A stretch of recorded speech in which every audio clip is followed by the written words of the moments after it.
বৈষ্ণবের ধুলি যদি পড়ে গঙ্গার জলে, গঙ্গা পবিত্র হয়, তা ভাগবতে বলে।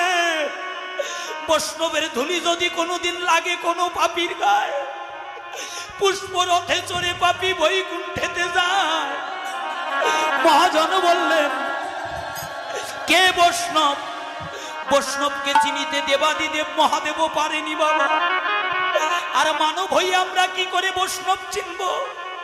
মহাজন বলল, তুমি বিচার করো না, ধুলি মেখে যাও। ধুলি মাখতে মাখতে যদি কোনোদিন বৈষ্ণবের ধুলি তোমার অঙ্গে লাগে, তবে একদিন না একদিন তুমি বৈষ্ণবে রূপান্তরিত হবেই হবে। বলা তো যায় না এই আসরে কয়জন বৈষ্ণব আছে। ও বাবা, এসো আজ মান অভিমানে ভুলে গিয়ে এসো এসো ভক্তের চরণ ধুলি